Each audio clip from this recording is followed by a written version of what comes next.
The movie begins in the year 10191 as Princess Irulan Carino, daughter of Emperor Shaddam IV, journals the recent account of the attack on House Atreides by the Harkonnens.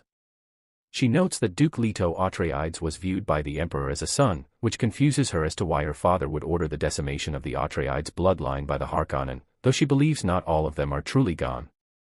Irulan then wonders what the fall of House Atreides means for Arrakis. Meanwhile, back at Arrakis, shortly after joining the Fremen in their trek across the desert to Sietch Tabr, Paul Atreides, and his pregnant mother Lady Jessica, hides with the warriors as the Fremen prepares an ambush for the Harkonnen scouts tracking them.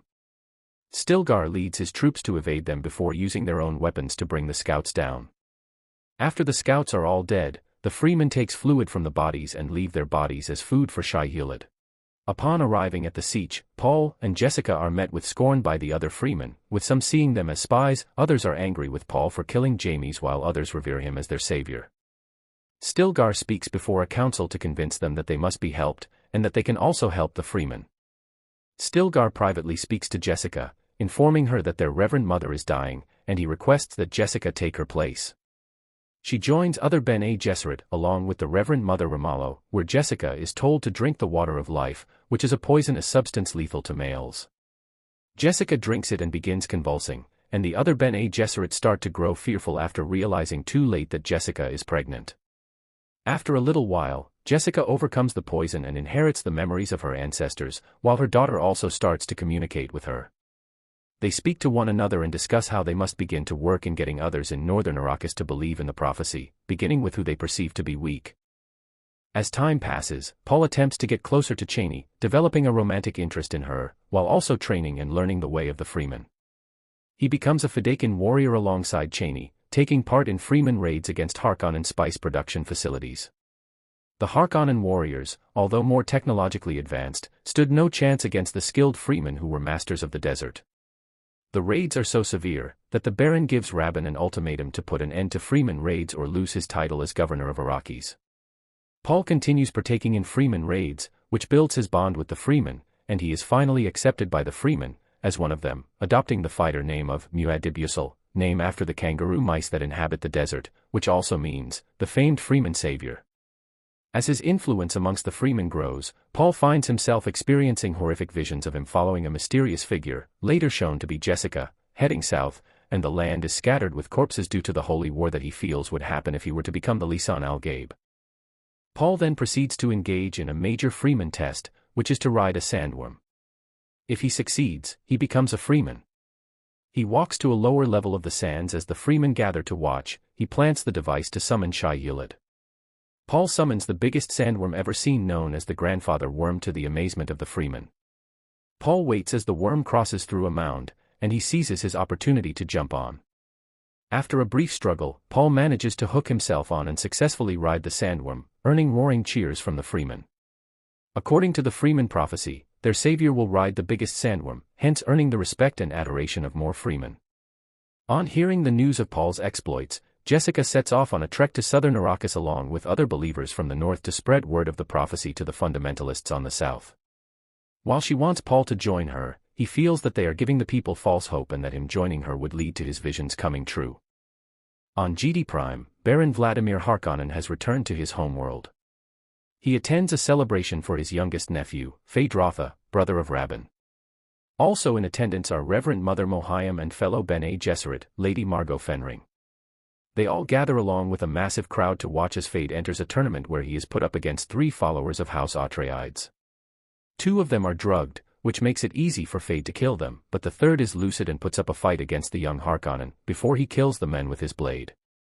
Feyd expresses anger toward the Baron for this knowledge, but the Baron explains to Feyd the reason for his action, and he later has Feyd named as ruler of Arrakis since Rabban has been failing with keeping up spice production, and keeping the Fremen in line. Margot finds Phaedrotha and gets him alone. Though he suspects her motives at first, she seduces him after putting him through the same Bene Gesserit test that Mohiam did with Paul. Margot returns to Mohiam and confirms that she is now carrying Feyd's daughter.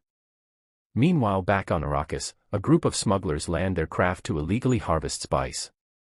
The Freeman ambushes the smugglers and nearly sends them to paradise until Paul recognizes one of them as Gurney Halleck. They have an emotional embrace, and Paul calls the Freeman off the smugglers. Gurney explains how he survived the attack before joining Paul and the others. Feeling that they do not have enough of a fighting chance against the Harkonnens, Gurney leads Paul, Chani, and Stilgar to the House Atreides' stash of atomic warheads. Paul's reunion with Gurney is cut short as Harkonnen troops led by Feyd-Rautha launches a surprise attack against Siege Tabr, killing several fremen and forcing the others to hide. The attack decimates the holy grounds and mountains of the north. The survivors make their way toward the south to avoid destruction from the hands of the Harkonnen, and despite Paul's reluctance he follows the fremen south. Paul is frustrated that he didn't foresee the Harkonnen attack and decides to drink the water of life. Paul visits the same temple that Jessica had visited to find where the water of life comes from. It is extracted from a baby sandworm. Despite Chani's protests, Paul drinks it and loses consciousness. He experiences more visions as Jessica did, including one of his sister Alia talking to him. Everyone gathers to try and help Paul, and Chani is told that he may be revived with desert spring tears. Chani wipes her tears and mixes it with the water of life before putting it to Paul's lips. He awakens and speaks to Jessica privately. He reveals that he has learned that she is the Baron's daughter, which makes them both Harkonnens, and not even Jessica previously knew. This now makes Paul the Kwisatz Haderach, the male with the same capabilities as the Bene Gesserit who have drank the water of life. Other freeman leaders gather at the temple to discuss Paul's ascension. For Paul to be heard in the gathering he was told to challenge Stilgar in a death duel for leadership, of which Stilgar is willing to give up his life for Paul, but Paul rejects this and instead galvanizes the fundamentalists by showing that he can see their past and read their innermost thoughts, which makes all the freemen soon bow to Paul as their messiah. The freeman asks Paul to show them the way to paradise.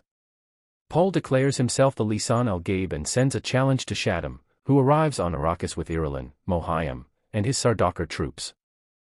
The Emperor confronts the Harkonnens and has the Baron's suspensor belt severed, to cause him to fall and render him immobile. As Shaddam chastises the Harkonnens for their inability to suppress the Freeman uprising, the Freemen launch an offensive using atomics and sandworms to overpower the Sardaukar forces. The Freeman warriors then ride the sandworms to mow down a good chunk of the army. The Baron makes one last desperate crawl toward the Emperor's throne, but Paul approaches him, and addresses him as his grandfather once, shocking the Baron before Paul sticks a knife in his neck, killing him. Outside, the surviving Sardaukar begin to flee, but Gurney catches up to Rabban for a rematch. They briefly duel until Gurney jams his blade into Rabban's chest. Paul prepares to confront the Emperor in retaliation for his hand in his father's death. He threatens to destroy the spice supply unless the Emperor surrenders and allows Paul to take Irulan's hand in marriage, something that visibly hurts Chani. The Emperor calls upon Feyd-Rautha to be his champion. Paul and Feyd engage in an intense duel, with Feyd taunting Paul as they fought. Feyd managing to pierce Paul in the side, but Paul ultimately gains the upper hand and fatally stabs Feyd in the chest. He tells Paul that he fought well before collapsing dead. Paul prepares to go for the Emperor next, but Irulan steps in and agrees to Paul's request for marriage on the condition that her father lives. Shaddam kneels and kisses Paul's signet ring. Before the Emperor steps down, he tells Paul that he had Leto killed because he was driven by the actions of the heart. Paul takes Irulan's hand, leading Chani to tearfully walk out. Paul is later informed that the other great houses have not all accepted his ascension. He then proceeds to have the Freeman army move forward to send them to paradise. Gurney, Stilgar, and many others agree and march forward. The film ends with Jessica telling her unborn daughter Alia that the Holy War has now begun. Thanks for watching, and if you enjoyed the recap, do hit the subscribe button to support this channel.